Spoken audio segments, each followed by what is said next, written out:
بسم اللہ الرحمن الرحیم۔ دودھ پیتے بچے کی الٹی کیا ناپاک ہے؟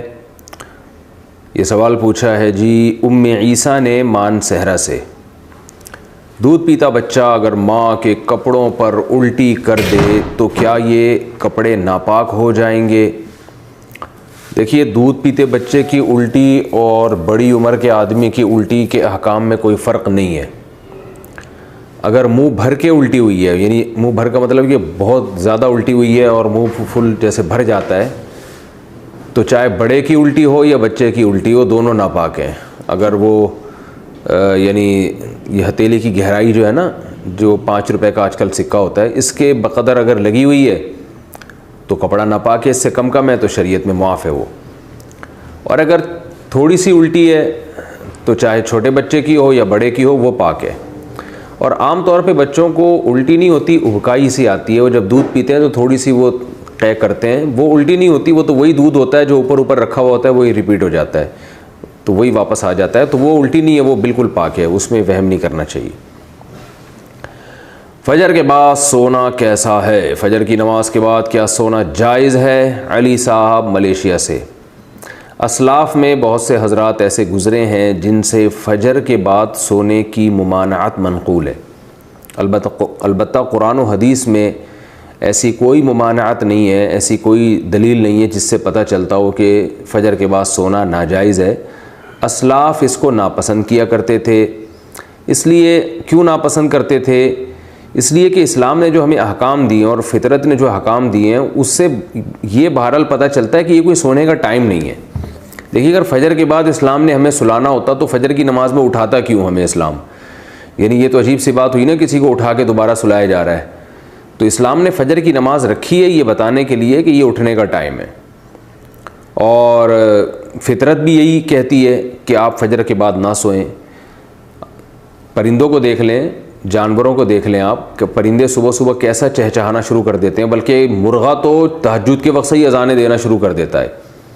اور آپ صلی اللہ علیہ وسلم نے فرمایا لا تسبوا الدیک فإنہ یؤذن للصلاۃ، مرغے کو برا مت کہا کرو اس لیے کہ وہ اذان کے لیے، وہ نماز کے لیے جگاتا ہے۔ تو جو فطرت کہتی ہے اسلام وہی کہتا ہے، اور جو اسلام کہتا ہے فطرت وہی کہتی ہے، وہ یہ ہے کہ رات کو جلدی سوئیں اور صبح جلدی اٹھیں۔ اللہ تعالیٰ نے ہمیں جو رات ہے نا، قرآن سے پتہ چلتا ہے جعل لکم اللیل لباسا والنوم سباتا، کہ اللہ نے رات کو ہمارے لیے لباس بنایا، نیند کو کاٹنے کا ذریعہ بنایا، اور رات ہمارے لیے سونے کے لیے بنائی ہے۔ دن وجعلنا النہار معاشا، دن میں ہمیں کام کاج کے لیے پیدا کیا اللہ تعالیٰ نے۔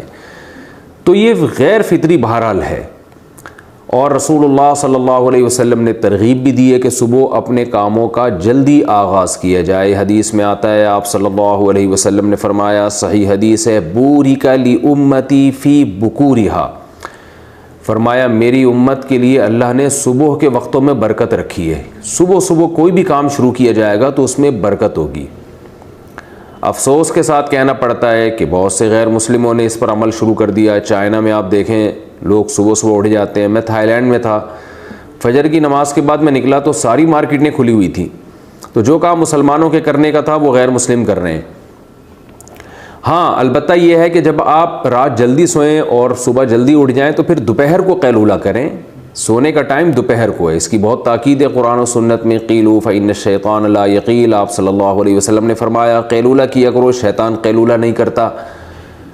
اور صحابہ، تابعین، اسلاف سب کی سنت ہے۔ گورے یہاں تک لکھتے ہیں کہ جب مسلمانوں کی خلافتیں تھیں تو پورا اہل اسلام دوپہر کو کھانے کے بعد سویا کرتا تھا، تھوڑی دیر آرام کرتے تھے، اور اس سے بہت زیادہ انسان کو طاقت ملتی ہے، دماغی بھی جسمانی بھی سکون بھی ملتا ہے، اور وہ بہت تیار ہو جاتا ہے بہت دیر تک کام کاج کرنے کے لیے۔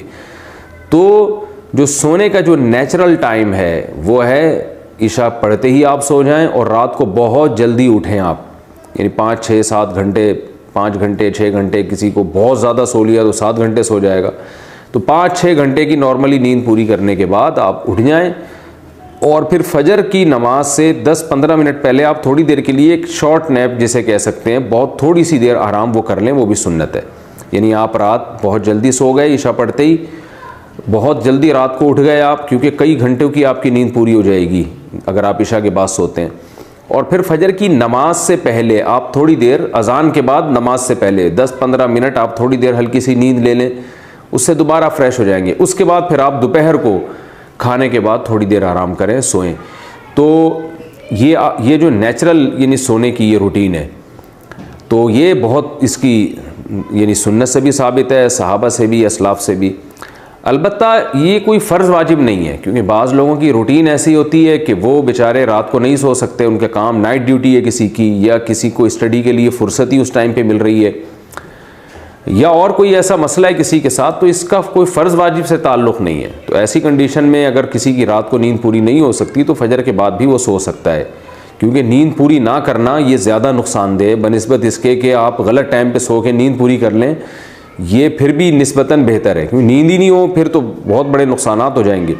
تو نیند تو روٹی سے زیادہ ضروری چیز ہے، تو اس لیے نیند پوری کرنے کے لیے اگر کسی کو مجبوراً فجر کے بعد سونا پڑتا ہے تو کوئی حرج نہیں ہے اس میں، لیکن نارملی اسلام نے اس کو پسند نہیں کیا ہے، کیونکہ اسلام دین فطرت ہے۔ تو حلال و حرام سے اس کا تعلق نہیں ہے، بہتر اور مستحب بہرحال یہ نہیں ہے۔